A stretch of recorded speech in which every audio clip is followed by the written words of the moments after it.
Well, folks, you can go ahead and file this video under videos I never thought that I would be making in 2025. As a matter of fact, this first came to my attention when I saw my good buddy Hawk over on TikTok talking about it, and at first I thought he was reading a satirical article, and then when I went looking for myself, no, it wasn't satirical at all, it was true. In Oklahoma, Senate has pushed through a bill that would ban corporal punishment for disabled children. Yeah, there was actually a vote on whether or not we should be beating disabled children at school. And there was an Oklahoma senator by the name of Shane Jett who stood up to quote the Bible and to say that the bill was a violation of Scripture. And he quoted a couple of verses from Proverbs. I'm sure he pulled out the whole spare the rod and spoil the child bullshit that so many people have latched onto and used as an excuse to abuse children. But in 2025, we were actually having a conversation about whether or not to beat disabled children at school, and someone stood up, quoted the Bible, said it was a violation of Scripture, and voted for the bill, voted against the bill because they thought that disabled children deserve to be punished too, and sometimes disabled children deserves to be beat at school too. And that's where we're at with the Republican Party in 2025. And it's not satire. I wished it was, but it should have just been like a Bob and David skit, but instead it's real life. That is where the Republican Party stands on issues like this today, and they will pull from the Bible to justify beating a disabled child. That's the Republican Party. But I want to talk about something that's been on my mind about this whole thing the minute I heard the story and began to dive deeper into it. So they'll put out any ridiculous story. They'll throw it out there like the litter box in classrooms. Oh, they put a litter box in the classroom because some kid identified as a cat. And they'll throw that into the world, and there's no truth to it. That story wasn't true. That story has been debunked time and time again. The best explanation that anyone could give is that one school did put some litter boxes in classrooms in the case of a school shooting. If kids were hunkered down,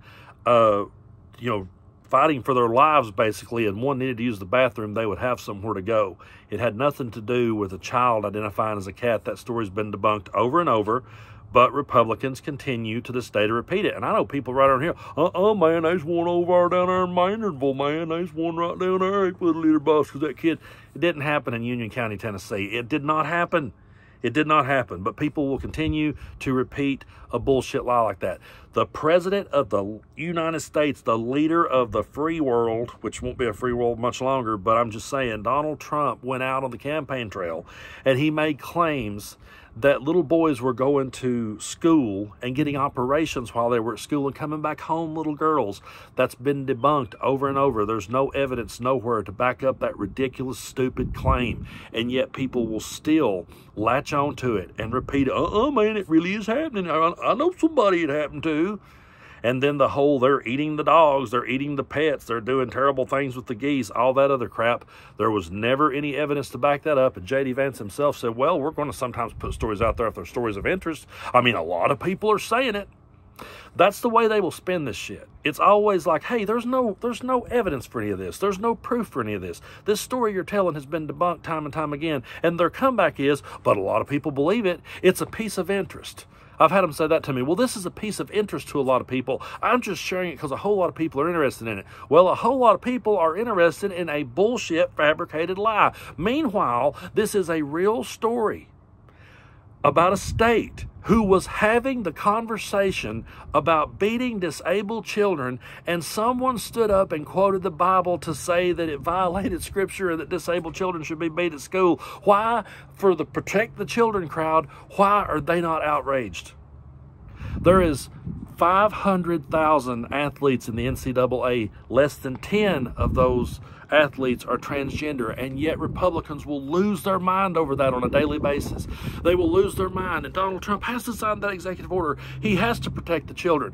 Yet when we come here with stories of women, the study that came out that 64,000 women have been impregnated by rape since Roe versus Wade was overturned, crickets on that side. When you come out with a story like this, crickets on that side. They won't acknowledge it. They just sit there just in total silence. They don't ever get outraged over a story like this. They just, I guess they think we're being hyperbolic about it. I guess that's the best they can say to us. Why is it that people will latch on to the biggest bullshit story that's been debunked time and time again, yet when we bring these real stories to their faces and show them the kind of people that they're voting for, they'll look at us like, well, not all of us are that way. I mean, yeah, it's kind of messed up, and they'll stop talking about it. That's it. You won't get a response out of them. You won't get that outrage. But Kid Rock can go out and shoot up his Bud Light over a transgender on a beer can, and boy, every redneck around, yeah, let's get mad about that. But a guy stood up and said it was okay to beat disabled children. A Republican, people that you vote for, said that crap.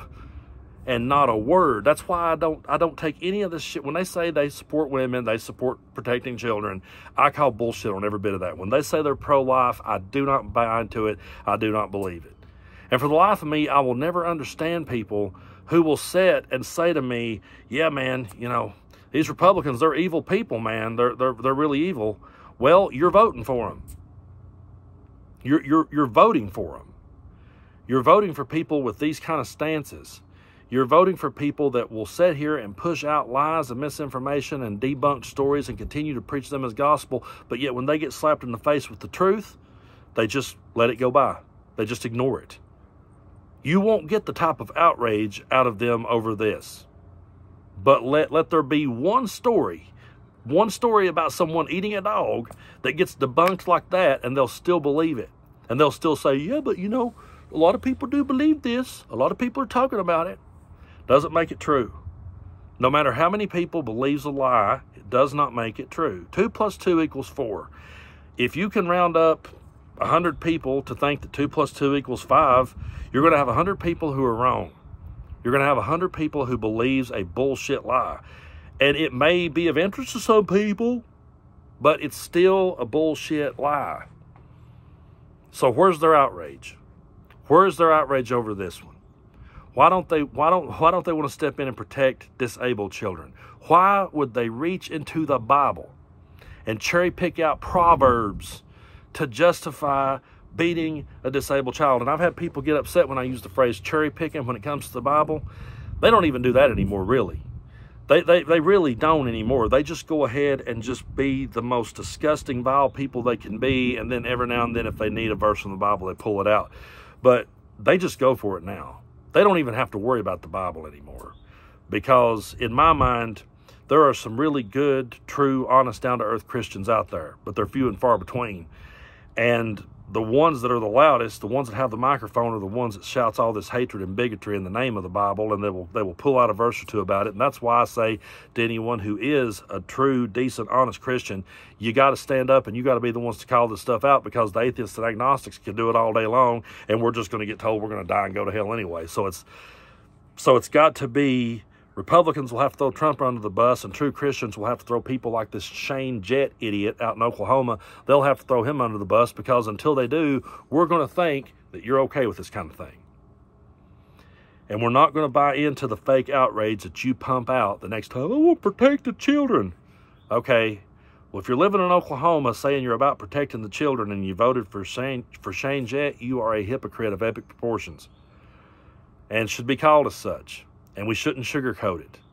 This story should have been satire. It should have just been a ridiculous skit. But it's not. Unfortunately, the news that we read these days isn't satire. I sometimes hold out hope that it will be. And then so many times it's not.